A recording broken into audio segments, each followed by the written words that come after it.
Entonces, acá estábamos discutiendo, habíamos visto algunas cosas, estábamos hablando de frentes hacia un estado inestable, y en particular les mostré un ejemplo de patrones, frentes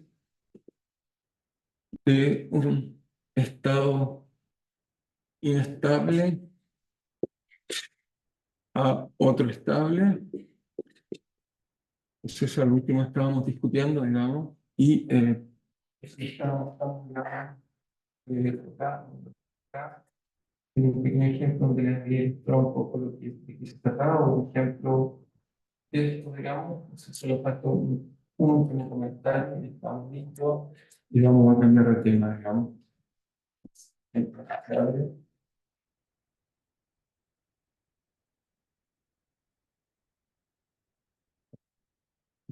Seis.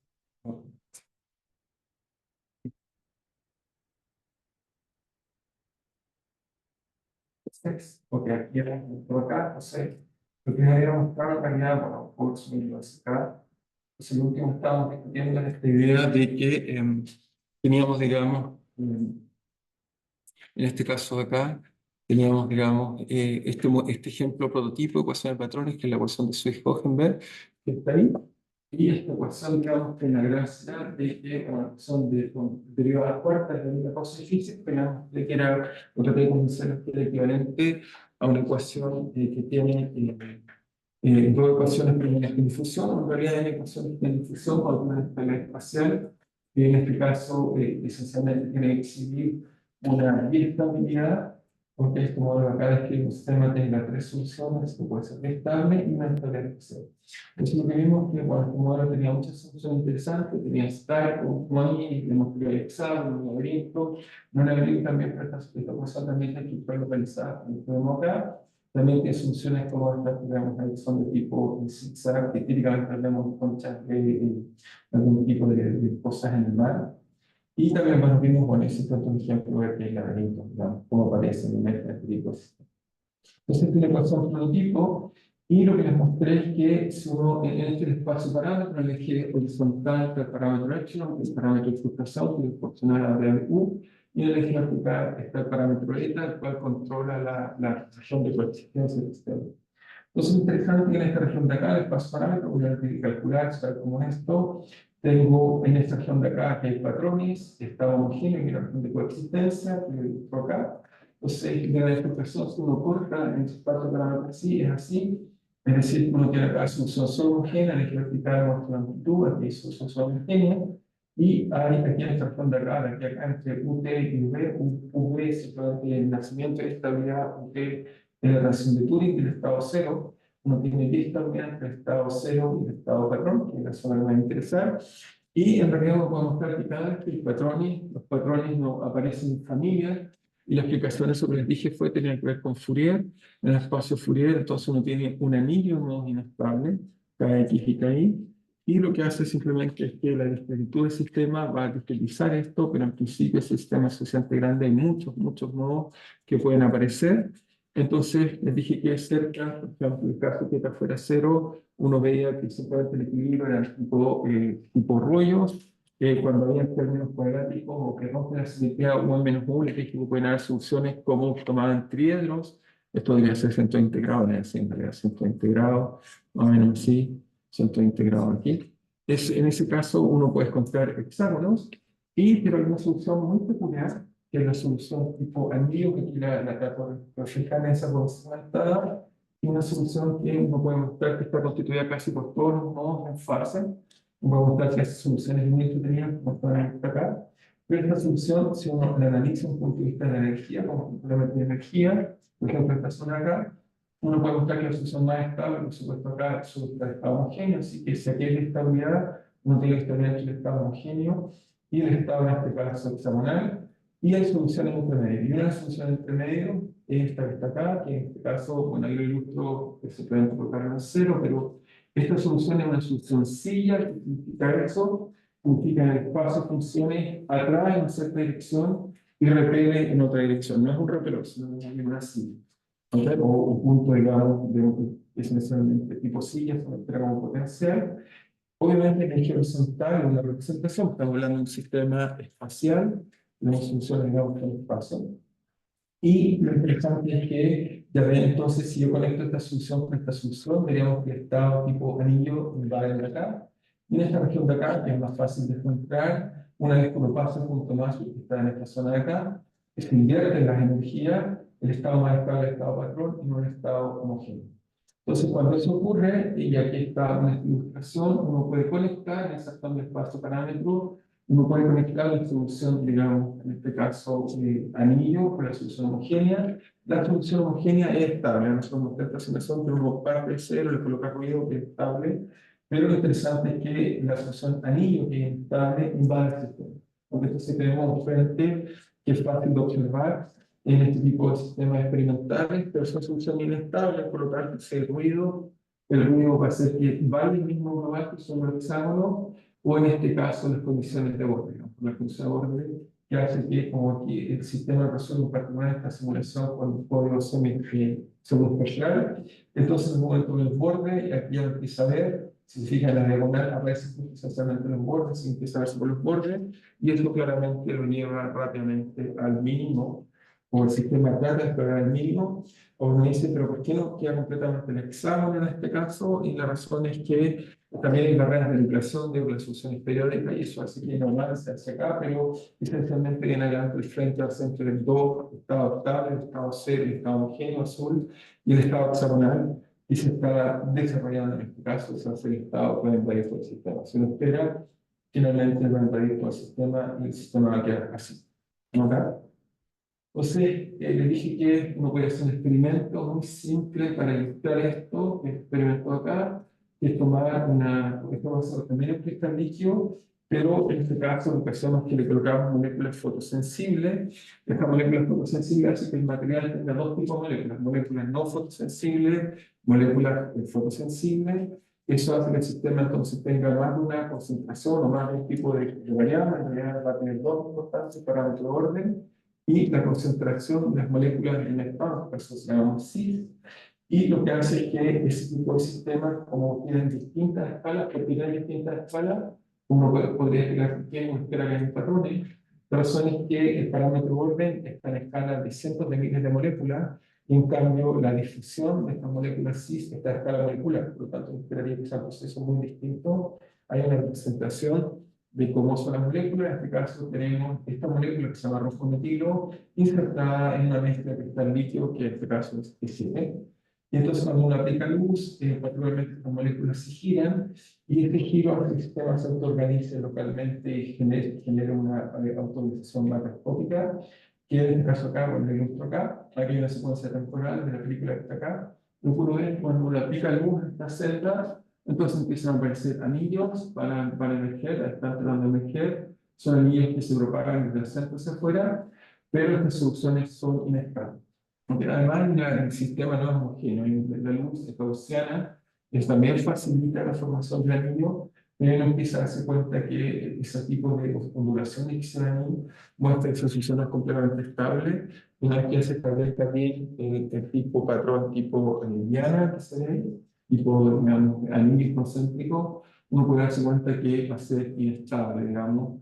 Y en este caso, el mínimo global es otro estado homogéneo, que el estado negro que corresponde acá, que no está líquido, sino un líquido isótropo, donde no hay orden. Es el mínimo en esta región de parámetros. Eso nos sigue esperando, eso sigue evolucionando hasta que el estado negro final sea esencialmente el estado negro que gana el sistema. Con ello nos paramos el video, pero uno puede seguir, puede ver más.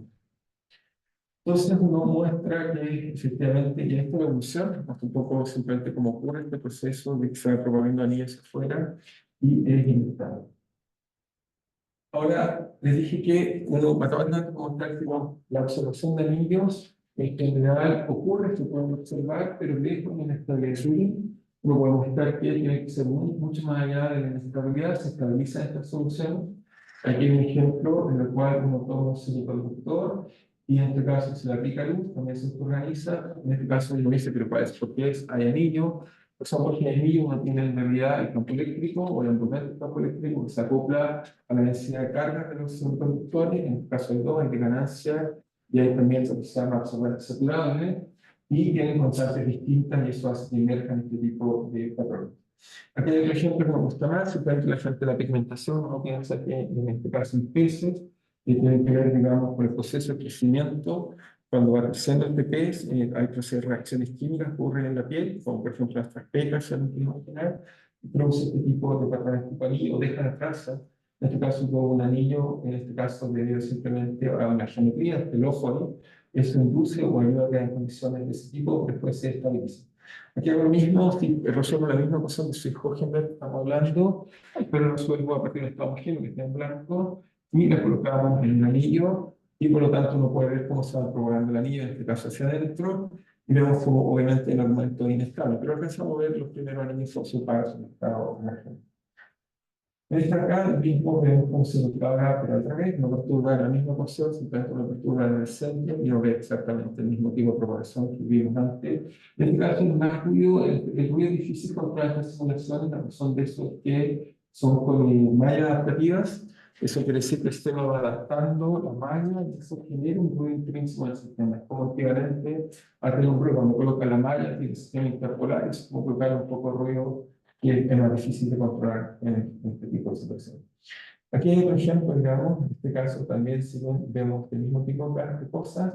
Estos son patrones localizados en rubidio, en unas reacciones de catalización, pero como ven, se ven chiquititos y después obviamente se estabilizan y tienden a ser exactos. Entonces, también mencioné esto, se lo había mostrado, en este caso ambiente, propagación de anillos, pero en este caso el anillo que se propaga acá, conecta todo estado inestable, el estado de acá con el estado inestable que está ahí, así que es como un frente entre dos estados inestables, o sea, no creo que hemos estado hablando que entre un inestable y un valor estable, ¿ok? Nuestra imagen puede existir es que este inestable, a pesar que está inestable, es más estable que este, por tanto, cuando conecta un frente con él, el frente que invade el sistema el estado estable, porque el motor de propagación, en este caso, es la diferencia de energía. Entonces, bueno, ahí coloco un poco de confusión, quiero hacer un ejemplo más, bueno, acá está alguna observación, por ejemplo, el parámetro, uno puede estabilizar estos anillos, pero está muy lejos de puntificación, y bueno, ahí se puede ilustrar, en este caso no se van a estabilizar, en este caso se estabilizan porque uno está muy lejos, uno puede, la ecuación de amplitud nos enseña que cerca de bifurcación los anillos son estables, pero patrones de anillos se pueden estabilizar, se pueden usando algún tipo de estabilización, digamos. Okay, así que se puede hacer, se puede resolver eso, esas cosas. Muy bien. Aquí otro ejemplo, bueno, que simplemente con este ejemplo de anillos, por supuesto, que seguramente conocen de pequeño, uno corta un tronco y no encuentra anillos debido al procesamiento de las estaciones, pero obviamente son estables. Acá, digamos, hay otros más, digamos, esto es simplemente en convección, como lo que les mostré en el experimento de la DNA, pero en este caso son hechos con mucho cuidado, luego de ver anillos también, muy lejos de ellos. Junto acá, seguramente son bacterias, digamos, bacillus, en este caso son bacterias de tipo bacillus sutil, y también vemos, ok, no son perfectamente círculos, pero forman estructura de anillos simplemente para visualizar cada solución más general. Otro experimento más es con descargas eléctricas, simplemente mostrar que uno puede observar y por frente en estas cuestiones de gimnasio estable, uno puede jugar y observar eso. O sea, el primer modelo de juguete que les mostré, que era más bien para calcular, me entiende bien, pero lo que trato de mostrarles es que uno puede ver estos muchos ejemplos. Así que yo diría que esta va a ser la última transparencia que da. Muy bien, entonces, ¿qué vamos a hacer ahora? Nos vamos a mover un poco hacia acá, acá. Entonces vamos a abandonar, ya tenemos bien frente a un estado estable a uno inestable. Y lo que quiero hacer ahora, vamos a acá, ok, propósito. Sí. Si hubiera dependencia, en vez de una al cubo, subo a la cuarta, ya el estado inestable sería bueno, no sería. También puede ser, o sea, depende, tú dices si en el potencial, tú dices localmente, es más o menos lo mismo, o sea, tú dices si yo tengo un sistema que, o sea, a nivel del potencial estás hablando, supongo. Claro, quizás se replica dos veces la misma ecuación. O sea, tú dices así, que después aquí por simetría haga algo así.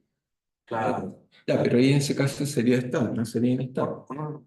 Por ejemplo, baja como equilibrio. Ok, baja acá y ahora. Pues sube un poquito. Ok. Y después vuelve a bajar. Ah, sí, algo así. Bueno, claro. O sea, sí, puedes imaginarte más posibilidades. Más estable, así es. Por supuesto, por supuesto. O sea, yo el pico lo que era de orden quíntico, Pero obviamente uno va a encontrar una ecuación, no sé, cuando tienes, digamos, una función complicada, trigonométrica o cosas como esa, tienes mucho equilibrio, son muy no lineales. Siempre son ahí, entonces pueden ser algo igual. Sí, sí, sí, o sea, estas soluciones de acá, o sea, para los patrones no creo que el anillo porque esa cuestión es universal, que es así. Pero claro, tú puedes tener muchos sistemas que eso representa algún tipo de solución, que puede ser oscilatoria, caótica, homogénea. Sí, Y así que tenga algo. claro, estás pensando que tenga varios, sí, sí, también. O sea, estás pensando algo así como una tabla de lavar, que está justo Claro, así. sí, Sí, ese también. También podrías tener mucho y podrías tener frente entre este y este, entre este y este y eso. Eso. Ok. O sea, el sistema siempre trata de minimizar la energía. Eso es imposible evitar. ¿Está bien? ¿Está claro para todos? Eso ya. Entonces, lo que vamos a hacer ahora es un pequeño cambio. Vamos a discutir este problema con más cuidado, que no lo hemos discutido con tanto cuidado, lo he usado mucho. Entonces, ¿qué tiene que ver? Tiene que ver con esto de, hasta ahora hemos estudiado, hemos tratado de entender todo el límite continuo, pero uno se pregunta, ¿qué pasa en el sistema discreto? O sea, ¿hay frente o no? Entonces, después quiero tratar de entender este problema con cuidado. Voy a volver a la ecuación de Fischer, a anotar esto, lo tenemos escrito acá, y vamos a tratar de entender si uno tiene frente realmente, o cómo uno puede entender el frente ahora en sistemas no continuos, sino en sistemas discretos. ¿Ok? Entonces, las preguntas tengo, de hecho, ejemplos son como el dominó. Entonces, pregunta frente en sistemas discretos. Frentes en sistemas discretos. Hasta ahora hemos estudiado todos los sistemas continuos, sistemas discretos, y la idea es, entonces, estudiar, digamos, por ejemplo, un sistema como los dominós, es un buen ejemplo, dominós. Entonces, la idea es esencialmente tomar una ecuación discreta, ¿ok? Por ejemplo, la ecuación de Fischer, hasta ahora la estudiamos, pero esta es discreta, no voy a aproximadamente continuo. Y la pregunta que uno se hace es, hacerse la pregunta es, entonces acá está acoplado el estudio vecino, podemos colocar kappa como constante acoplamiento de UI, en este caso sería más 1 más UI menos 1, por ejemplo. ¿Ok? Obviamente, para la inclusión de ecuación discreta, que sea más fácil para tomar el límite continuo, comprar un límite continuo, quizá, o alternativamente, de acá puedo sacar un término continuo, o sea, un término constante. También uno quizás, si quiere pensarlo más como una ecuación que se va a transformar en un laplaciano, podemos colocarlo también así, pero en la práctica, obviamente, da lo mismo. Simplemente este término va a renormalizar el término lineal, que siempre puedo normalizar ahora. Entonces, nos queda así. Entonces, la pregunta que me quiero hacer, ¿ok? Que es la ecuación que está acá, es si tiene frente y qué propiedades tienen raras con respecto al límite conectivo. Entonces, antes de hacer esto, para entender bien esto, lo que voy a hacer es que voy a tomar una simulación, la que está acá, y tratar de escribir esta ecuación, tomarla discreta para entenderla bien, digamos. Así que podemos hacer esto acá. Veamos si tengo algún ejemplo. No tenía en el computador, si no la reescribo nomás y lo hacemos a mano, no quiero hablar. Entonces creo que tengo que se llama ficha generalizado, pues no está acá, no, bueno, creo que en esta 29 se ve eso. Entonces se llama ficha generalizado, por lo que no está ficha general, vamos a ver esta. Entonces esta cosa que está acá. Bien. Ok. Entonces se fijan, si hago, en este caso acá, algo es cero, no puedo hacer cero, vamos, cero. Entonces, si hago algo al cero, entonces tengo la ecuación de Fischer, vamos a decir cierta razón, así que si parto acá y coloco el sistema aparte de cero, y tengo mu, supongo que es 1, a 0, delta x en este caso controla la discretización, alfa 0 también, no creo que haya nada, y psi, aquí que es quizá el nombre del ruido, puede ser que para mí 0 también, veamos si tengo bien, en este caso la ecuación por ahí. Si hago eso, veamos si funciona. No funciona, está en cero. Sí, ¿dónde lo coloqué? No, para uno. Ya que está bien. Ok, ahí está bien. Entonces, ahí vemos que el sistema es correcto, eso es lo que quiero que haga. Y lo otro que quiero que haga, si está un poco apretado paso acá. Entonces vamos a, ok, un poco más grande esto para que pueda ver bien la solución. Esto ocurre porque el sistema se trata de ir a uno, pero es una misión de orden cero para estudiar otras cosas que puedo estudiar. Pero tenemos bien un frente que conecta el estado cero con el estado, digamos, vemos que perturbamos y se propaga. Ahora, el delta X en este caso sería análogo a lo que yo puse acá, donde si quieren por ahora, donde en este caso K o kappa es el acoplamiento. ¿Por qué? Porque da cuenta de cómo me relaciono con mis vecinos. Ese delta X que está ahí es algo así como kappa igual a 1 partido por delta X cuadrado, si quieren. ¿Y eso por qué? Porque obviamente cuando tomo el límite continuo, eso me da algo así como la estetización. Es un poco de uno coloca ahí por jugar en ese parámetro. Pero lo interesante entonces es que si delta X entonces tiende a cero, eso es equivalente a que en este caso kappa tiende a infinito y eso quiere decir muy acoplado. En este caso, kappa es 0,5, eso quiere decir que es muy chico, así que efectivamente lo que veo aquí se escribe bien, por ejemplo, con la velocidad que se va a calcular, que es el límite continuo. Entonces uno se hace la pregunta, bueno, ¿y qué pasa si coloco delta X de orden 1, por ejemplo, 2 o 5? Y entonces uno hace el mismo ejercicio y se pregunta, lo que cerrás, o lo que sea 0. Entonces uno se puede preguntar si uno hace eso, si siguen en el frente. Y la respuesta es que siguen en el frente. No vemos que hay frente todavía, pero quiero hacerlo aún más discreto. Quiero realmente que el sistema sienta discreto. Y acá se entiendo, pero solo quiero que doble Z más fuerte. Veamos si con 20 también, aunque sea mucho, hay que lograr con cuidado. Entonces, si se fijan, uno dice, pero, ok, puede ser discreto, uno es más de todo. O sea, está discreto, además que no esté Menos continuo. menos continuo. Y la razón es que menos continuo, ¿qué significa acá? Si te fijas, cuando se propaga, lo primero que debería ver es que, bueno, ya alguien lo empieza a ver acá, y cuando se propaga hace una pequeña oscilación. De hecho, si lo mira con cuidado en esta zona de acá, miren que el sistema ya no se propaga con velocidad constante. ¿Ok? Hay que medir con cuidado, pero mientras más grande este número, más discreto es el fenómeno. Digamos. Entonces, pues, está colocando un número muy grande, o sea, delta X muy grande es equivalente a colocar un K muy chico, es decir, que el sistema está haciendo casi independiente. Si K fuera cero, no estaría acoplado. Estoy en el límite, el sistema está muy poco acoplado, y por lo tanto, en el límite el sistema está muy poco acoplado, uno espera que el sistema sea muy discreto. Sin embargo, fíjense, el sistema sigue teniendo frente. ¿Okay? Entonces uno dice que el sistema, al ser que colocar una espiritud muy fuerte, sigue habiendo frente. ¿Okay? Y eso ya lo sabían, o sea, para un bastante. Simplemente para ilustrar más. Pero se fijan ahí, pero empieza un poco a cambiar, empieza cada vez más a notar las oscilaciones cuando las miro. ¿Okay? Entonces, la primera cosa que quizás me van a observar, y de ahí la pregunta es, ok, la pregunta que quiero hacer es tratar de entender esto que estamos viendo ahí con el cuidado necesario, digamos, en la discusión que estamos haciendo. Entonces, ¿qué es lo que queremos hacer, digamos? Es, ok. Entonces, el cuidado que tenemos que hacer es que si colocamos delta X grande, ¿ok? Entonces significa kappa teniendo cero y significa poco acoplado o discreto. Poco acoplado o discreto. Y entonces uno empieza a ver la naturaleza discreta del sistema. Eso es lo que quiero decir. Entonces, ¿qué cosas podemos observar y tratar de entender? Bueno, lo primero que extrañamente, o sea, el sistema sigue teniendo dos equilibrios. O sea, eso vemos de la simulación.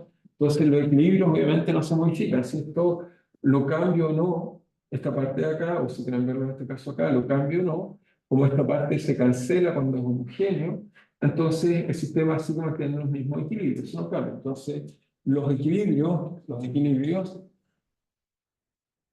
no son sensibles al acoplamiento. Sensibles al acoplamiento.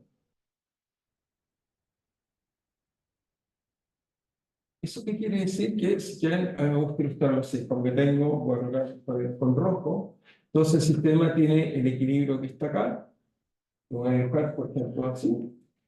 Ahora estoy dibujando el eje Y, no estoy dibujando X, y acá dibujo UI, y lo que descubro es que aquí, no sé, el sistema está en el estado 1, aquí está en el estado 1, estado 1, acá baja hacia el estado 0, y entonces en realidad eso es donde aquí sí que tenemos 1, 2, etc.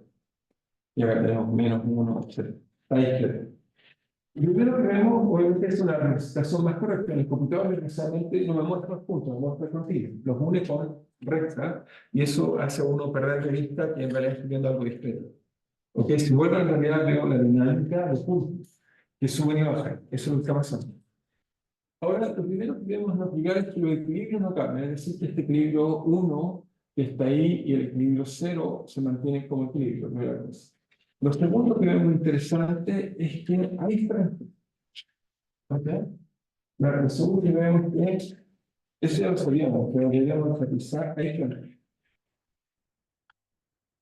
Es decir, hay una solución no lineal que se propaga, pero ya no puedo llegar y hacer tengo solución de la forma u x menos bt, porque primero que nada no hay x, solo hay y. No sé si es el problema, pero vemos que hay diferentes.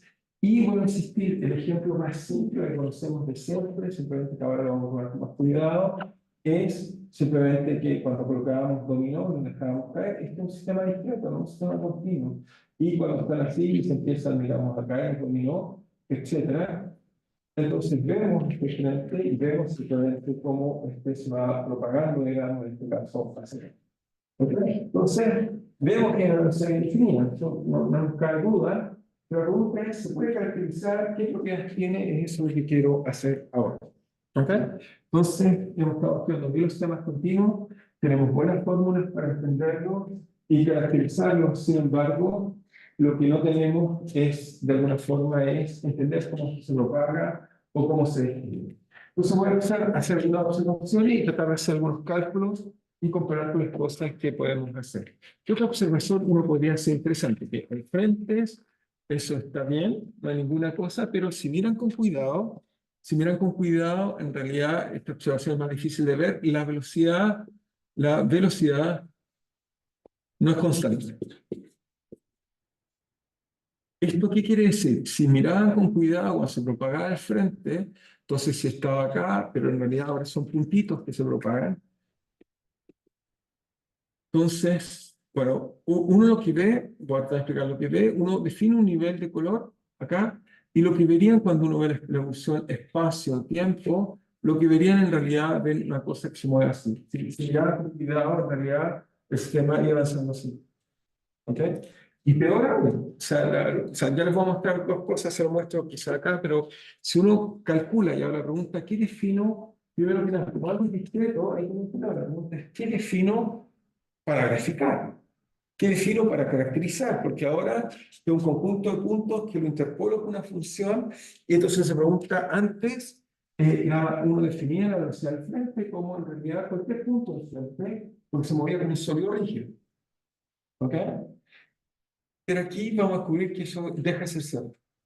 Primera cosa. Y la pregunta después es, ¿qué mido entonces? ¿Qué es lo que se está propagando? ¿Ok? Entonces, déjenme buscar las figuras y volvemos para entender, digamos, un poco mejor lo que estamos haciendo. ¿Ok? Para entender bien, digamos, lo que estamos tratando de entender. Entonces, para entender esto un poco mejor, colocamos acá, entonces vuelvo a abrir acá y volvemos a esto que estaba haciendo. Entonces, acá, bueno, algunos comentarios que puedo decir, puedo pensar, pero la primera cosa es que este modelo ¿cómo se llama? De Fisher, ahora discreto, es un modelo variacional. ¿Ok? Son algunos comentarios que podemos decir, pero no creo que valga tanto la pena aceptarse, es variacional. La energía en este caso es simplemente la misma que conocíamos antes, simplemente tiene una integral, donde ahora si quieren el acoplamiento se da cuenta por este término que está ahí. ¿Ok? Aquí tenemos ese tipo de término que hay mucha gente donde estas cosas discretas en realidad le gusta escribirlo no como está escrito ahí, no como una derivada, sino que le gusta escribirlo como un término cuadrático, un término de la forma UI más 1 por UI o por UI menos 1, ¿ok? Como los modelos de Ising. Eso es equivalente al límite continuo a un gradiente, ¿ok? La razón de eso es que uno dice, bueno, primero hacer un término cuadrático, UI más 1 cuadrado, pero aquí estoy sumando sobre UI cuadrado. Por lo tanto, ese término lo único que hace es que renormaliza el coeficiente que está acá. Tanto el UI cuadrado de acá como el UI cuadrado de acá renormaliza esto que está acá. Así que ese término está ahí metido, ya está en la energía. ¿Ok? O solo renormaliza el coeficiente.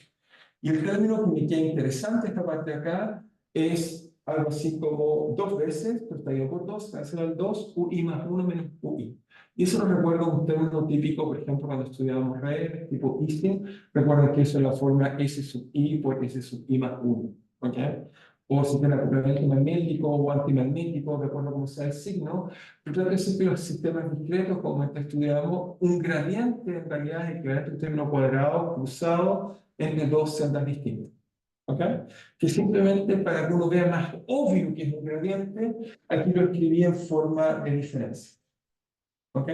Pero es lo mismo, se trata de conocerlo como uno dice, ¿por qué ese modelo de Ising es tan interesante? Tiene transiciones de fase, pero cuando uno escribe ese modelo en el límite continuo, uno escribe que eso esencialmente es un sistema que tiene una energía libre, tiene un potencial, más términos del tipo gradiente, tal como hemos estudiado hasta ahora. ¿Ok? Bueno, no sé si lo va a estudiar el modelo de Ising, pero eso es un modelo muy prototipo, muy importante cuando uno hace mecánica estadística. Trata de convencerlos que sí que la observación, quizás lo va a notar acá, tenía la velocidad, quizás decirles que cuando uno tiene una energía, obviamente uno va a tener términos cuadráticos, cuárticos, cosas así, pero lo más interesante es que los términos de acoplamiento son términos que van de esta forma, son cuadráticos, U I por U I más 1. Los otros en realidad siempre los puedo usar para renormalizar esta parte de acá. Lo importante es que son términos así. ¿Ok? Entonces, cuando alguien me dice, bueno, tengo un sistema discreto y acoplo una celda con otra por el producto, si ese producto es positivo, es inmediatamente un gradiente. Si ese producto es negativo o alterna, puedo tener distintos tipos de acoplamientos, como gradiente positivo, negativo, y por eso se requieren acoplamientos más lejanos para saturar eso. ¿Ok?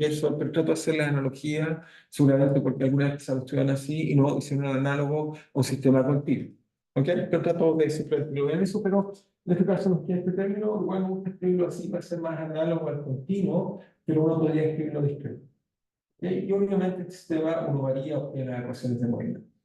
Entonces, ¿por qué hago eso? Aquí entonces, primera cosa, aquí grafico, en este caso está acá, varias cosas. Bueno, grafico la solución, se puede preguntar cuál solución estamos hablando, pero ahora son puntos. Pero en el eje que está acá abajo, grafico la velocidad, la posición para distintas posiciones. Y vemos que cuando el delta x chiquitito, el proceso se mueve como una recta, en el tiempo se puede decir que la posición se mueve esencialmente como al cuadrado. La posición, aquí la defino, en este caso que estamos hablando ahí, simplemente si esto tiene un valor entre 0 y 1, la defino como el punto medio. Pero uno puede definirla de distintas formas, ya vamos a ver por qué. Porque simplemente digo, voy a llamar la posición del frente en aquella posición de la solución que interpola el punto 1 medio. ¿Ok? Por definición. Porque aquí vamos a ver que empieza a hacerse agua. ¿Cuál es la definición correcta? Ya voy a mostrar qué problemas tiene. Pero lo interesante es que a medida que uno aumenta la discretización, lo aumenta, empezamos a ver que esta posición tiene un medio, fíjense, empieza a oscilar. Ahí vemos más limpio que está oscilando. ¿Ok? Y de hecho, si uno calcula la derivada, da lo que está ganando.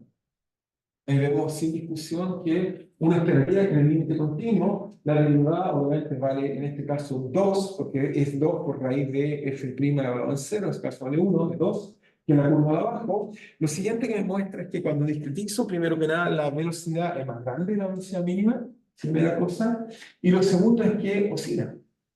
¿Ok? No se mueve constante como el límite continuo. Entonces, en el límite continuo uno captura la velocidad constante.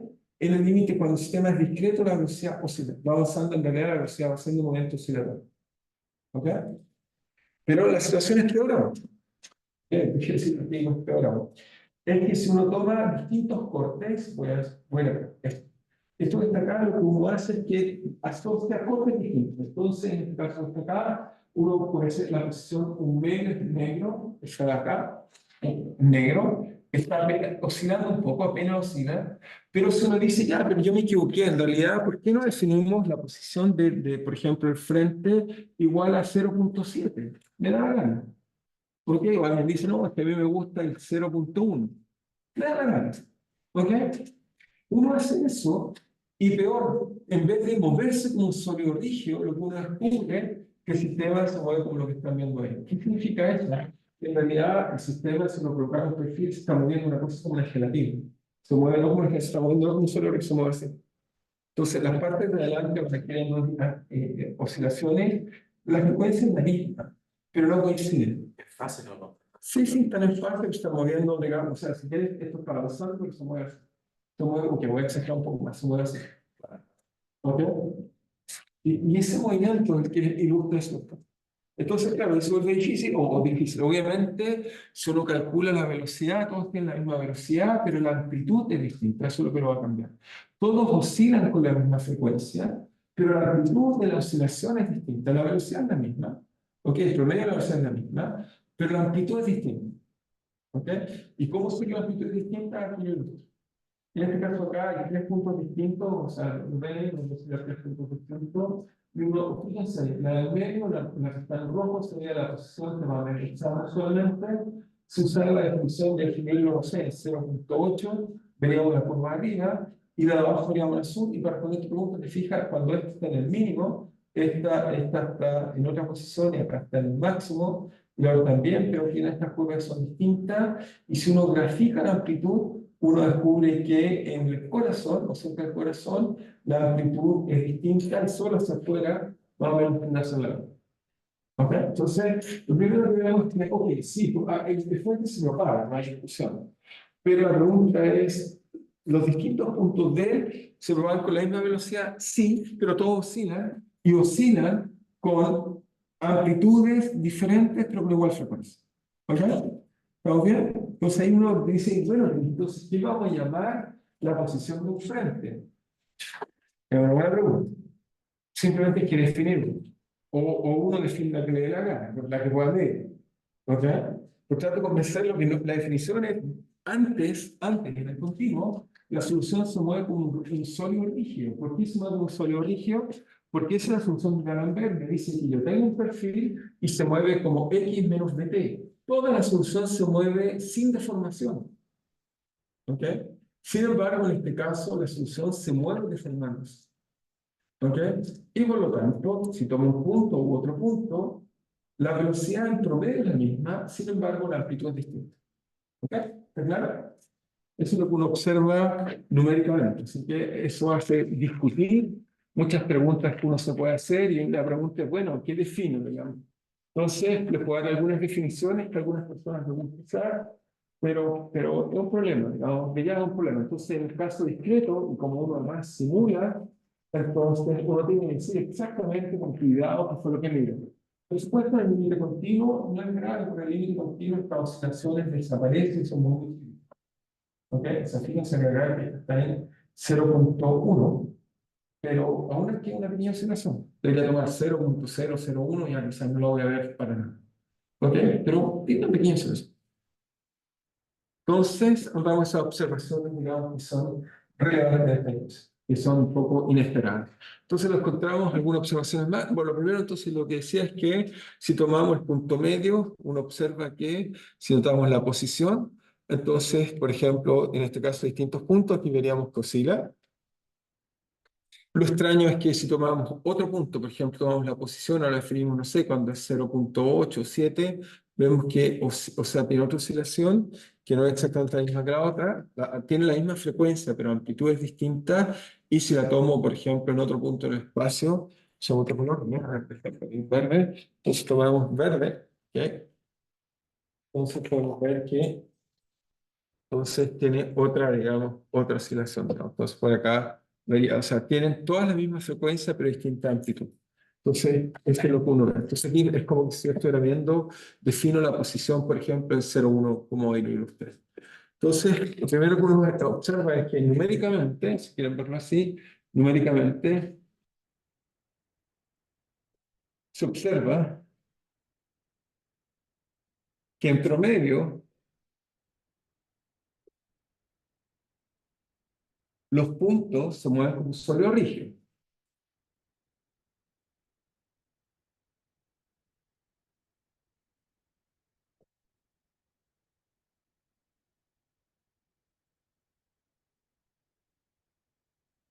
Sin embargo, cada punto oscila, cada punto se propaga y oscila, ¿ok? Se propaga y oscila con la misma frecuencia,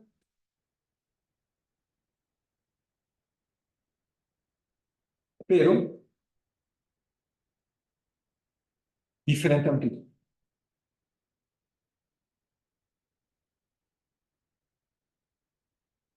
Es una desgracia, porque vuelvo a insistir, para calcular el discreto es maravilloso, pero para simular el discreto es maravilloso. Entonces, si uno grafica, y ahí les demuestro un ejemplo, si uno grafica, entonces, ¿qué cosas? Si uno coloca acá, entonces, entre 0, gasta 0 y 1, U, y uno define los distintos puntos, uno encuentra que hay un perfil de velocidades que es más o menos una cosa como la que veíamos así, una cosa. ¿Ok? Y acá uno grafica la amplitud de oscilación. Amplitud de oscilación. ¿Ok? La memoria a oscilación. Eso fue lo que veamos numéricamente.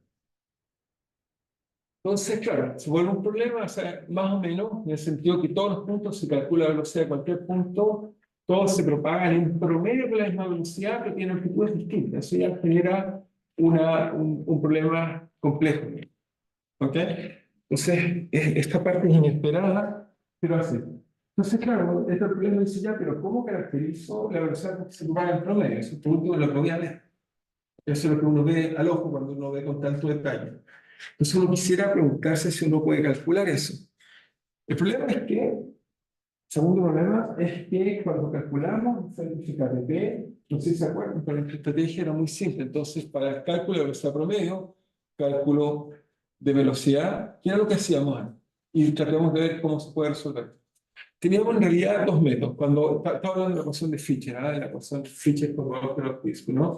Lo que hacíamos era que buscábamos soluciones tipo D'Alembert, es decir, soluciones que está en el sistema comóvil, como D'Alembert estudió la ecuación de la solución de onda. Reemplazábamos esta la ecuación continua y encontrábamos una ecuación del tipo B de Z, donde colocábamos este sistema comóvil y colocábamos acá U por U menos 1 y acá nos quedaba Z de ZU, y entonces escribíamos una ecuación tipo Newton, y esta ecuación tipo Newton usábamos el hecho que buscábamos el punto en el espacio donde las oscilaciones estaban zona amortiguada, eso nos daba una heteroclina, que se movía con la velocidad mínima y todos felices. Eso era lo que hacíamos entonces para poder describir este problema.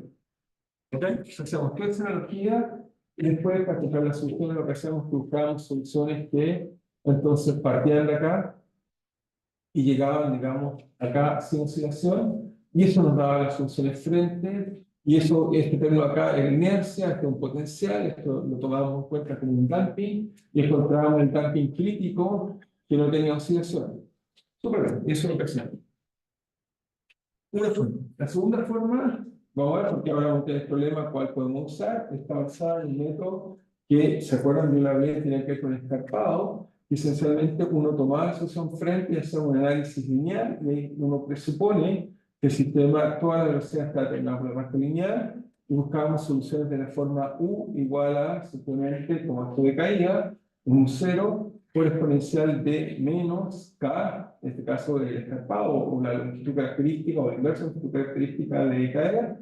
Colocábamos esto en la ecuación, colocábamos funciones, por supuesto, que era Z, o sea, esto era, si quieren, era más preciso, de la forma, digamos, X menos dt, y entonces, además, colocábamos este sistema, soluciones así, y esto nos daba una ecuación, si se recuerdan, o un gráfico, que nos da esencialmente que B es igual a algo así como el término lineal, que vale 1. Entonces nos queda 1 partido por, en este caso, capa más capa. ¿Ok? Es que la capa tiene que ver con la velocidad, ¿no? Y eso nos daba una velocidad así, cuando la escribimos con función de descartado, y eso nos daba una velocidad mínima. ¿Ok? Eso nos permitía resolver el problema. Encontramos en todos casos, encontramos que la velocidad mínima era acá, simplemente la velocidad mínima, era esencialmente el resultado de la 2 raíz de la función, en este caso 1, de valor de C. ¿Ok? Eso es más difícil.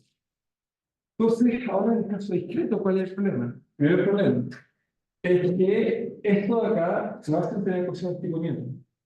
Pero si van a una ecuación discreta, si yo tengo una ecuación discreta, me va a quedar evaluada una ecuación, me va a quedar el dt es continuo, así que me va a quedar, si busco soluciones de esta forma, aquí me va a quedar un dt por algo, que podemos decir z en algún sentido, pero en la velocidad no me va a quedar una ecuación con inercia, me va a quedar algo discreto. Y cuando tengo algo discreto, no tengo toda esa analogía de espacio de fase o cosas así. Entonces, uno tiene, este método se desaparece, ya no puedo usar esta analogía de ecuación tipo Newton porque no tengo ecuación tipo Newton. ¿Okay? Entonces, eso no va a funcionar. Entonces, el único método que va a persistir para las velocidades mínimas va a ser este. Va a hacer que uno supone como la solución decae, y si uno supone como la solución decae, uno calculando, que lo voy a hacer ahora, vamos a tratar de ver si puedo determinar con qué velocidad se propaga y cómo se relaciona con esta velocidad conocida. Ya vemos que la velocidad mínima crece, así que no puede ser la misma. Tiene de una forma que depende de la discretud. ¿Ok? Entonces, veamos cómo se puede resolver este problema. Entonces, les dije que el primer problema es que el límite o la ecuación tipo Newton o el método que propuso tanto Fischer como el Kolmogorov no funciona. Entonces, para sistemas discretos no funciona su método. Ellos van a decir, bueno, los sistemas físicos para estudiar no son discretos, así que da lo mismo. ¿Qué importa? Pero uno puede decir, bueno, a mí me encantan los movimientos, lograrlo en línea y quiero entender cómo se lo paga eso. Ok, uno tiene derecho. Entonces, claro, ahí uno entonces tiene que buscar una solución. Entonces, para resolver esto, entonces, para determinar la velocidad, pues vamos a considerar el segundo ansatz, que este acá se basa en el trabajo de Morissette, donde ocupan el escarpado. Entonces, vamos a usar, entonces, para determinar la velocidad del sistema discreto, para determinar la velocidad del frente del sistema discreto,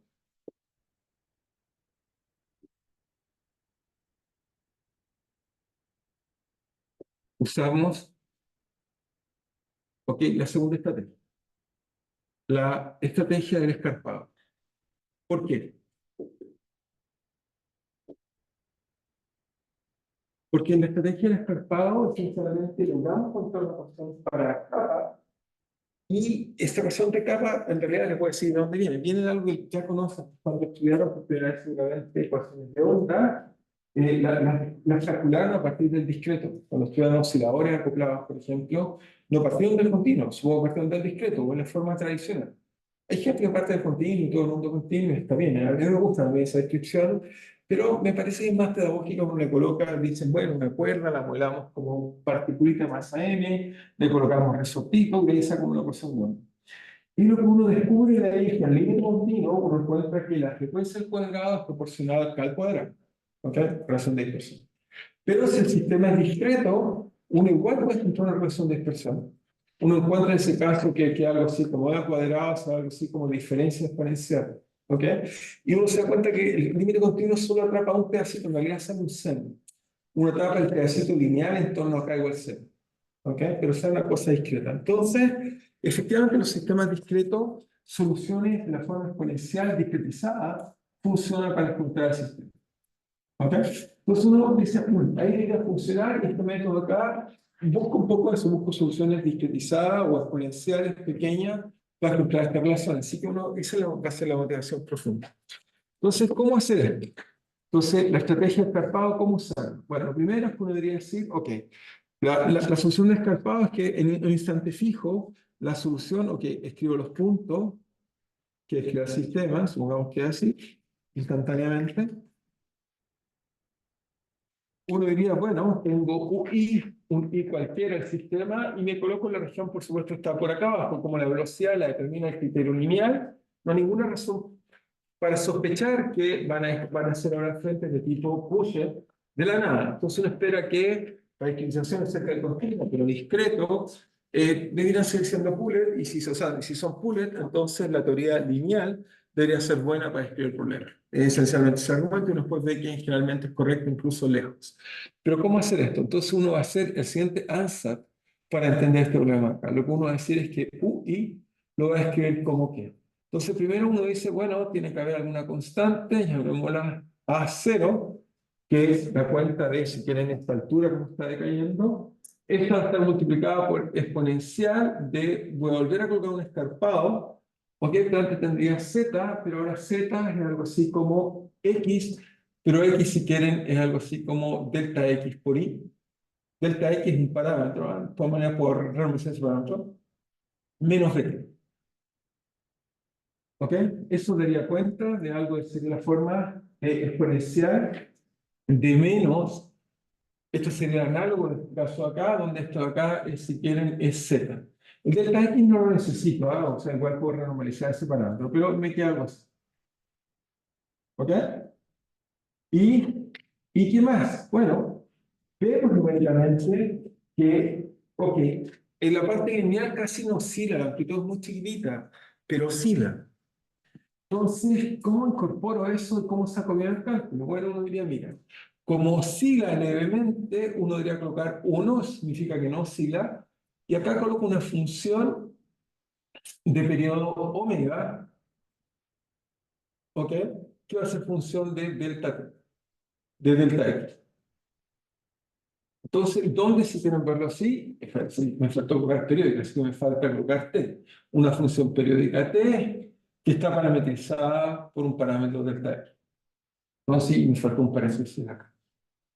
Entonces, ¿dónde? ¿Qué quiero decir con eso? ¿Dónde? No sé si es claro para todos, pero estoy diciendo primero que nada f de omega t más un periodo, es decir, si tomo 2pi partido por omega, ese es un periodo, o tomo n periodos, esta función, entonces lo que yo quiero es que efectivamente sea periódica, es decir, que esto es f de omega t de delta, ¿ok? Que es un periodo, ¿ok? O sí, una función periódica.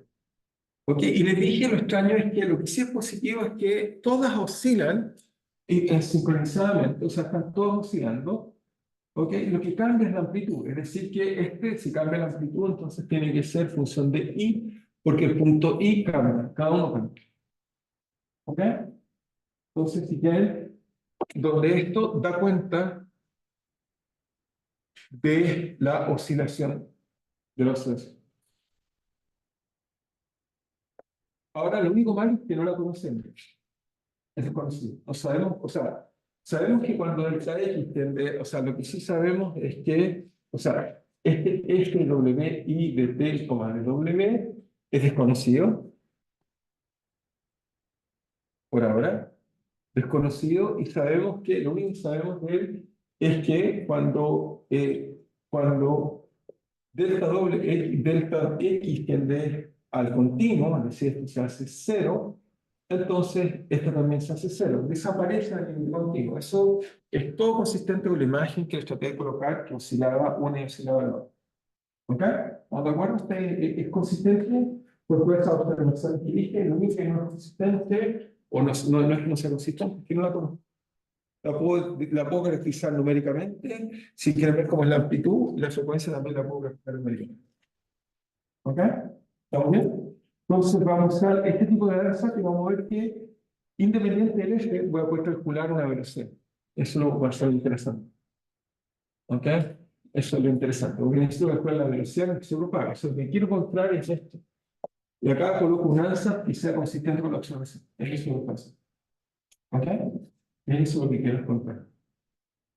Entonces, y para un delta X cualquiera, o sea que es el sistema discreto, no tengo que ser obviamente en el continuo. En el continuo, esta función se asocia a cero, esto se transforma en X y recupero lo que ya sabemos calcular.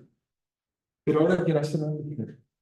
Entonces, ¿ahora qué hacemos? Bueno, uno dice, bueno, reemplacemos esto en la ecuación que tenemos obviamente la forma, en este caso es dt ui igual a ui menos ui cuadrado, si quieren, más, en este caso colocaríamos 1 partido por delta x cuadrado, voy a escribir esto porque hay un delta x, después lo voy a redefinirlo, en ui más 1 menos 2 ui más ui, en este caso, menos 1. ¿Ok? Reemplazo este alza, igual sobre la ecuación de Oldra, y tratamos de ver si esto es consistente de alguna u otra forma. Eso lo tenemos que entender. O sea, lo ideal es que pudiéramos encontrar, que es lo que queremos encontrar, una función de la velocidad como función del escarpado, y que también va a ser función de la discretización, que me va a determinar con qué velocidad se va a mover. Voy a encontrar ese tipo de relaciones si es posible. Y si tomo el límite continuo, debiera recuperar esta fórmula que ya conozco. Eso es lo que quiero hacer. Bien, tratemos de hacer esto. Entonces, ¿cómo hacemos? Ya tenemos solo en hacer eso. Entonces, lo que uno hace es simplemente reemplaza ese alza acá. Si lo reemplazo, entonces, obviamente, las exponenciales, obviamente, voy a saber que hacer el pequeño. Entonces, hipótesis, y tiene que ver con el escarpado, es que suponemos que hacer el pequeño. Entonces, suponemos que eso es pequeño. Por eso, bueno, cuando calculemos, que tengo que calcular la velocidad, empezamos a tener el cuadrático. ¿Ok? Esto es la zona que es muy, muy chiquita. Entonces, eso me permite calcular su parte de ahí. Y lo otro es que entonces me va a permitir calcular eso que está ahí. Y bueno, veamos que nos da. Entonces lo primero que me da dt de UPI es tomar la derivada de t de acá, pero tomar la derivada de t de acá, y lo que hace es que esencialmente me baja, bueno, sí, va a bajar a cero, por supuesto, está a cero, pero hasta en todos lados se va a cancelar. Y lo que va a bajar de acá es que va a bajar cuando derivamos respecto a t, este menos con menos más, baja acá un k por b con signo menos de a cero por exponencial. Si quieren colocar la exponencial, pero voy a simplificar la exponencial, pero coloquémosla por ahora para que estemos seguros que no cometa ningún error de x de y menos bt. ¿Ok? Eso es casi. ¿Cómo? Perdón, menos, entonces este menos con menos me queda más. Ok, efectivamente, porque está menos una fuera de razón. Sería ese que está ahí. Bueno, gracias. Vale. Y del otro lado me queda la función evaluada en y, eso es simplemente a cero por exponencial de menos k por delta x por y menos bt. Y ahora vienen las partes que son más interesantes, preguntarse qué está pasando con los términos que están acá. ¿Ok? Por supuesto, hay uno que va con el más, ok. El primero acá es ui más 1, eso es simplemente u0 exponencial de beta k delta x por i más 1 menos bt, ¿ok? Es el primero. Después me queda menos 2 veces a 0, y aquí hay 1 partido por delta x cuadrado, ¿ok? Que lo voy a llamar de alguna forma o acoplamiento, capa, pero prefiero delta para que se parezca más al límite que conocemos. Me queda exponencial de menos k delta x por i más bt, más bt, menos bt, perdón, menos bt, y hay un paréntesis. Muy bien, y acá nos queda más a cero exponencial de menos k de delta x evaluado en i menos 1, ok, menos 20. Y simplemente reemplazar. Ah, espérense, me olvidé algo importante. Aquí está el 1 más f de w de i de t más delta x, me faltó eso. Acá entonces está 1 más f de i de w de t más delta t. No olvidar esa coma en función de t y delta x. Acá está 1 más f de i más 1 de omega de t, delta x. Acá está 1 más f de i de omega de t más delta x. Y acá está 1 más f de i menos 1 de t más delta x. Ok, no se ve tan claro porque está en rojo, pero ya no es que no está importante. Ahí cuando derivan el tiempo, el f de t igual. Así, me falta un término. Un pedacito. Tienes razón. Tienes razón. Me falta un pedacito y lo voy a colocar acá abajo. Más, y me permites colocarlo acá abajo. ¿Ok? Tienes razón, tienes razón. Y ya veo por qué no está importante, pero lo voy a colocar, tienes razón. Me queda el A0 por exponencial, que voy a hacerlo en verde, voy a hacer ya lo que estoy usando colores distintos. Me queda 0 exponencial de menos k de delta x y menos bt. ¿Ok? Y ahora derivo, en este caso, la función que está acá, así que se me queda, por supuesto, f punto i derivada, voy a colocar un punto, o si quieren como Newton, o si quieren t de t, de w i de t, coma delta x. ¿Está bien? Hasta ahí tengo esa cosa, tienes razón, falta ese. Entonces, ¿qué hacemos aquí? ¿Cómo? Porque se nos puso un poco fea la situación. Un bonito. Entonces, vamos a hacer la técnica tradicional cuando te hace estas cosas, no olvidar que el eje es una función periódica. Y la velocidad que queremos calcular es una velocidad, en realidad, el sistema está oscilando, pero va avanzando. Si me interesa la velocidad media. Por lo tanto, independiente de que esto oscile o no, lo que nos va a interesar es la relación promedio. No nos va a interesar esta relación, es una relación que cambia en el tiempo. Lo que nos interesa es la relación promedio. Por lo tanto, voy a promediar. Y al promediar vamos a ver que toda esta dificultad aparente desaparece. Aún así nos va a dar una relación complicada, pero que se puede hacer cosas. O sea, podemos determinar cosas con ella. Entonces, promediar. Entonces, vamos a introducir, promediamos. ¿Cómo promediamos? Entonces hay que introducir un promedio.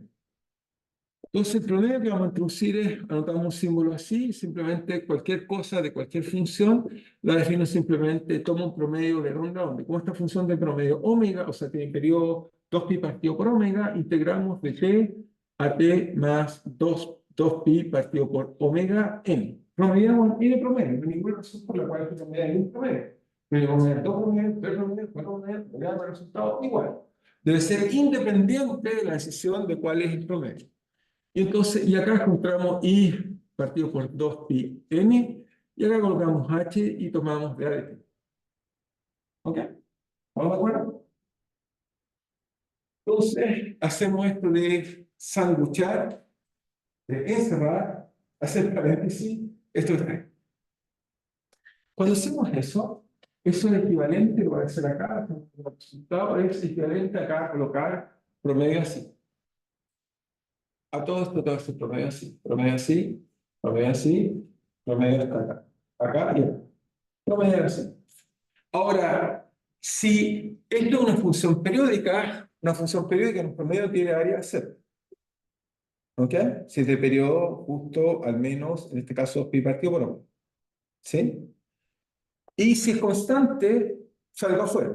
Porque si es constante, salgo afuera y esto me queda un periodo integrado, o sea, n periodos, pero acá me queda partido por n periodo, 1. Así que vale 1. Por lo tanto, si hago ese promedio, ¿qué pasaría en este pedazo que está acá? Borramos el alza, ya lo tenemos en mente, lo tenemos claro, borramos acá, ¿ok? Y espérense, fíjense una cosa, quizás será el promedio, quizás me convenía dividir con el exponencial de que dice en t, que es medio peligroso. Pero en realidad no es peligroso, le digo que no es peligroso, porque si divido por él, lo que hubiera hecho acá, este pedazo de acá en realidad se cancela con este, con este, con este, en realidad con este, con este, con este, se cancelan en todos lados. En realidad se terminó, por eso no es peligroso, se cancela. Todavía me queda el DXY, pero eso no depende del tiempo, así que eso lo voy a guardar por ahora y después hago una operación más con él y vemos dónde podemos llegar. Entonces, seguimos avanzando en el cálculo y tratemos de encontrar una velocidad. Lo importante es que seamos capaces de resolver problemas. Debemos saber qué velocidad se propaga un dominó, después de todo. Entonces, cancelamos eso y lo otro interesante es que esto acaba, el primer término no depende de t y el segundo sí depende de t. Y el segundo depende de t, pero es una función periódica. Así que al hacer eso, eso que me va a quedar k b por el A0, fíjense, también lo voy a simplificar. El A0 está por todos lados, ya lo voy a simplificar. O sea, obviamente una posición lineal, lo simplifico de todos lados. Me queda simplemente k por b. Si quieren, por exponencial de menos k por delta x por y, igual. Esta parte de acá se cancela, esta se va a cancelar, esto se va a cancelar, esto se va a cancelar, esto se va a cancelar, esto se va a cancelar. A pesar que estoy tomando f de y más 1 o y menos 1, también es una función periódica, tiene una amplitud distinta, pero es periódica. Por lo tanto, la integral es lo mismo la amplitud, lo que importa es que sea periódica o no periódica. Por lo tanto, con eso va a cancelar todas esas partes que estaban con este, y por eso también, obviamente, la derivada de una función periódica omega, también queda periódica omega, y por tanto promedio c. ¿Ok? Entonces, eso hace que acá me quede un poco más simple, me quede simplemente acá, me acá exponencial de menos k delta x por y, que es el primero que está acá, el de acá me va a quedar, lo voy a anotar acá abajo, más, que me queda, y aquí voy a cerrar esto bien así, para que claro, está cerrado así, me queda 1 partido por delta x cuadrado, ¿de qué? De exponencial de menos k delta x por y más 1, menos 2 veces exponencial de k delta x por y, en el término que está acá, y después me queda más exponencial de k por delta x por y menos 1. ¿Ok? Y con signo menos, por supuesto, está de acá. Y el último término, este acá era 0, porque este de acá, el promedio es 0. Me queda esto extraño. Entonces, lo que hago ahora, divido por exponencial de IK, y la gracia que tiene es que una gracia, la primera gracia que tiene es que este factor que está acá se cancela completamente y la relación que encuentro no depende de I. ¿ok? Toda esta parte de aquí desaparece la parte que tiene I, pero me quedan exponenciales, pero no dependiendo de I, porque si no estaría un problema. Si la relación que encuentro depende de I, no tiene sentido, porque la velocidad dependería de I. La velocidad tiene que ser para todos los puntos que tiene el sistema, no para uno en particular. Por lo tanto, se cancela eso, y lo que uno va a contar, igual como decía para las ondas, voy a contar K por B, es igual a, acá hay un 1, muy bien. Acá hay 1 partido por delta X cuadrado, y acá aquí me va a quedar. Me va a quedar el exponencial de menos K, ok, por delta X, menos 2, ok, más, acá me queda exponencial de menos K, menos por menos, más K por delta X. Me queda esta relación que está hecha. ¿Sí? ¿Estamos de acuerdo? Y ahora, bueno, uno puede jugar un poco, bueno, puedo dividir por el K, vamos a ir por el K, y hacer un poco más. Entonces me queda B, 1 partido por K, más qué cosa. Entonces de acá tenemos que intentar identificar que tenemos acá. ¿Sí? Entonces, si uno mira eso, uno dice, eso parece ser algo conocido, ¿no? Si uno saca, digamos, qué factor ahí uno podría sacar, digamos, para encontrar algo, digamos, que sea interesante, ¿ok? Para descubrir. Bueno, el 2, por supuesto, le va a tener un 2, uno acá, uno acá. Primera cosa. ¿Sí? ¿Estamos de acuerdo? Y lo otro es que entonces, uno, ¿qué podría hacer? Entonces, tratemos de jugar un poco, reconozcamos algo que sea más interesante. Entonces, me queda 1 partido por delta X cuadrado. Ahí nos queda acá abajo. Y arriba, entonces, ¿qué nos queda? Si te fijan, uno puede escribir esto como que el 1, primero hago 1 con 1, me queda exponencial de menos K delta X menos 1, más exponencial, en este caso, de K por delta X, si quieren, en este caso, lo puedo escribir así como menos 1. Ahí está igual. Hoy lo que puedo hacer es tratar de sacar algún tipo de factor común, ¿ok? Porque en realidad, si miran algo así, esto en realidad, ¿qué es lo que es? Si fijan, o bueno, lo podemos ver ahí, quizás lo veamos más obvio ahí, quizás lo voy a escribir así, quizás es más obvio así, quizás, esto, si se fijan, en realidad, si miramos con cuidado, un cuadrado perfecto, quizás así es más obvio. Entonces, si se fijan, esto es exponencial de menos k delta x menos, ¿ok? O más, o sea, si aquí puedo colocar más, menos, exponencial de menos k delta x al cuadrado. ¿Sí? Dos, dos. Me queda este al cuadrado, 2 veces el primero por el segundo, se cancelan, quedan 2, y después es al cuadrado. ¿Cierto? Y exponencial menos exponencial, eso suena a función trigonométrica hiperbólica, ¿ok? En este caso sería lo que llamaríamos un seno hiperbólico, ¿ok? Pero para tener un seno hiperbólico tengo que dividir por el factor, ¿ok? ¿Sí? ¿Estamos de acuerdo? O sea, una función hiperbólica, que como diríamos que es una función hiperbólica, debería ser exponencial menos exponencial dividido por, en este caso, 2. ¿Sí? ¿Estamos de acuerdo? Después dividimos, entonces nos queda un 2 y aquí ponemos un 4. ¿Está bien?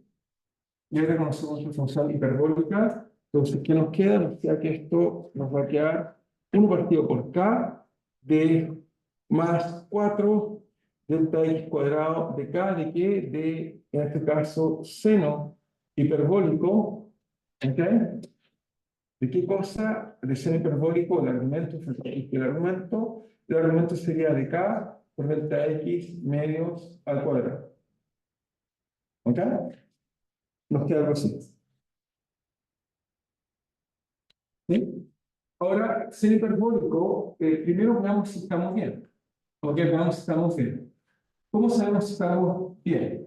Bien, lo sabemos si recuperamos primero un límite continuo, y ya sabemos calcular.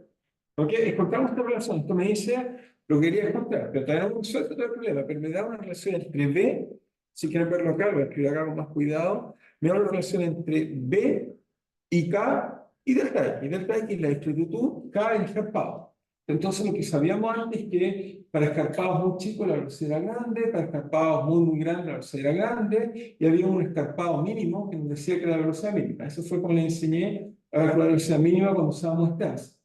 ¿Se recuerdan que con esa curva sacaba una curva así y eso me determinaba la velocidad mínima y acá estaba, o sea, aquí estaba el escarpado, acá escribíamos la velocidad, encontrábamos que había uno que tenía velocidad mínima. ¿Ok? Entonces, veamos que esa curva está ahí y veamos que ahora la generalizamos, porque si no, tenemos problemas. Pero veamos si recuperamos lo que sabemos. Bueno, obviamente si tomamos el límite que delta x tiende a cero, solo para tener una idea, si delta x tiende a cero, bueno, el seno hiperbólico de algo pequeño es directamente el argumento. Como está al cuadrado, me queda al cuadrado, y por lo tanto en ese límite obtendría b vale 1 partido por k, más, en este caso, sería, el argumento es, en este caso aparece el 2, al cuadrado me queda k cuadrado delta x cuadrado, partido por, en este caso, 4, por 4 delta x al cuadrado por k. Y si se fijan, entonces, esto me queda b igual a 1 partido por k, más esencialmente k. Porque este acá está cuadrado y acá está lineal, me queda así usted. Y si grafican eso que está ahí, fue lo que les enseñé hace mucho tiempo. O sea, justo esta curva que nos daba que crecía lineal con el escarpado y que divergía en forma, si quieren, hiperbólica cuando nos acercábamos a cero. Y con esto, ¿qué es lo que hacemos? Porque ahora tenemos que hacer lo mismo con esto acá, pero vamos a ver que esta no es tan fácil como ese caso está ahí. ¿Qué hacemos para calcular esta velocidad mínima? Lo que uno hacía era que uno aquí tenía velocidad con función de k, y entonces lo que hacíamos era entonces para acá grande, esto es lineal, para acá chico, esto diverge como 1 partido por k, entonces veíamos que había un mínimo, y ese mínimo como lo calculamos, simplemente hacíamos, les recuerdo, de k igual a 0, eso me determina un K crítico, un K asterisco, que es este que está acá. Y lo interesante es que la velocidad mínima era evaluar la velocidad del K asterisco, eso me da la velocidad mínima. ¿Ok? Veamos que eso funciona. Entonces, veamos que eso nos da la velocidad mínima y tratamos el mismo procedimiento en el caso general. Entonces, nos da en este caso acá que si esto es así, la derivada de a de k es simplemente acá 1 partido por k, eso es menos 1 partido por k cuadrado, me queda 1, entonces de acá me dice que esto es igual a 0, me dice que asterisco entonces es simplemente 1, después vengo, reemplazo acá en 1, y eso me da entonces que la velocidad, el valor k asterisco vale 2, ¿por qué? Porque me queda 1 más 1. Y ese era el resultado, sabemos que era 2, perdón. Sí, está bien. ¿Ok? Entonces la pregunta es cómo lo hacemos ahora con esta función. Bueno, lo podemos hacer con esta función, la tenemos que graficar primero que nada y entender. ¿Ok? El primer problema que uno puede tener con ella es, bueno, lo otro interesante es que fíjense que este resultado desapareció la discriminación. No depende del time. Ok, puedo calcular las correcciones, pero no depende. El límite ese no depende.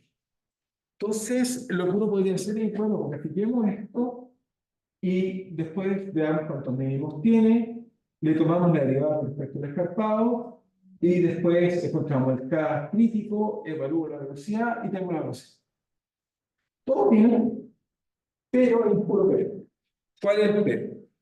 Entonces, el pero es que si le tomo la derivada respecto a esto, esto me queda 1 partido, me queda de nuevo menos 1 partido por k cuadrado, la derivada hiperbólica de este caso del seno me da entonces un coseno, o sea, me da 2 veces seno por coseno. Me vuelve a dar una función trigonométrica, entonces me da una función trascendental. Me da una función que depende de k, y por lo tanto, y no solo eso, porque está el 1 partido por k acá abajo. Entonces me queda una ecuación que no tiene una solución explícita acá en trivial. Pero se puede resolver, digamos, haciendo cosas paramétricas y cosas así, pero trato de convencer que el problema no es llegar al ojo y sacar conclusiones. Pero eso les muestro cómo uno salva el problema. Pero la solución es correcta, simplemente que hay que ser un poco más punto para resolverlo. Entonces, volvemos y lo vemos ahí. Entonces, ese resultado, entre comillas, bueno, también explica un poco. ¿Es cómo? Todo lo que esto es ser. Entonces, Mi método para encontrar el cero. claro, pero no, sí, pero no olvides que sí, está bien, pero no olvides que armar un acá abajo, así que igual te queda la suma de dos funciones trigonométricas, no es una ecuación, digamos, trascendental. Entonces, estas explicaciones no son algebraicas, no las podemos resolver tan fácil. Pero se puede resolver. ¿Cómo se resuelve? ¿O cómo uno trata de resolver? Entonces, bueno, acá el resultado médico que está ahí es que la curva roja que está ahí es simplemente los resultados numéricos, los puntos azules son numéricos, la curva roja es con esta fórmula que está acá, o ya voy a explicar cómo, y la línea segmentada son aproximaciones que uno puede usar para el cálculo. Entonces, uno cómo calcular. Entonces, para calcular esto, pues ya les dije, usamos la medida que está acá, exactamente lo mismo, no cambia en nada.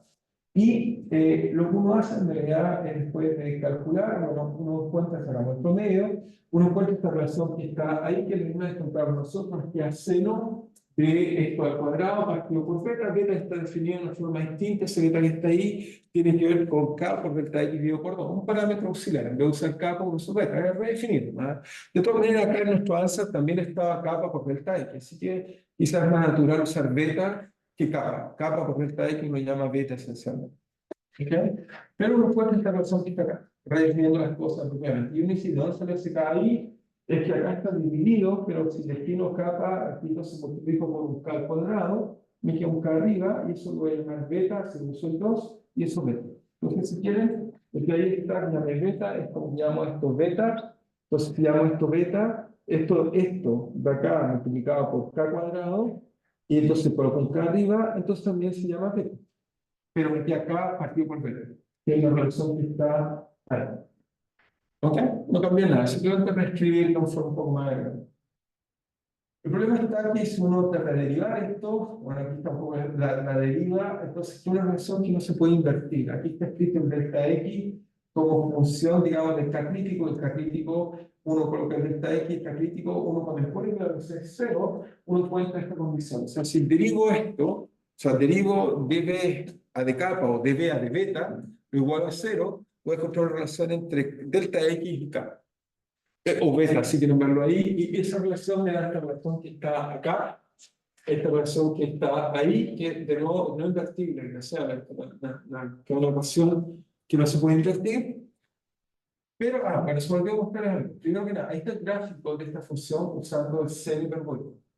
De nuevo, una función, eso está graficado numéricamente, uno encuentra que tiene un mínimo. Ok, no es que tenga 10 mínimos, porque a priori no lo sabemos. Ok, a priori uno encuentra la ecuación y uno geométricamente tiene que jugar es cuántos mínimos hay. Entonces tiene un único mínimo, por lo tanto el problema tiene igual. La única diferencia es que a medida que uno aumenta el delta X va subiendo al mínimo, pero que es un solo mínimo, tal como lo vimos numéricamente, a medida que empezaba más, subía más la velocidad. ¿Ok? Va estudiando. Primera cosa. Y lo segundo, bueno, no se puede ser completamente analítico, porque uno puede encontrar una relación entre beta crítica y delta X, y después uno reemplaza eso en la expresión de la velocidad, y uno puede calcular y hacer un poco de enjuague, uno va a encontrar que la solución tiene esta forma que está acá.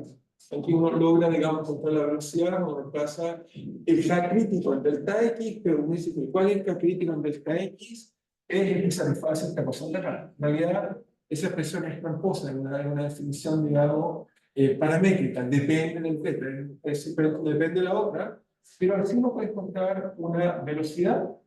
Y bueno, aquí hay comparaciones de esa velocidad, como va con beta, haciendo distintas aproximaciones, viendo que es chica, que es grande. Lo interesante es que eso sí describe perfectamente el problema, o sea, porque ya estamos casi en la hora de esta hora. Pero lo que quiero mostrarles es que esto acá.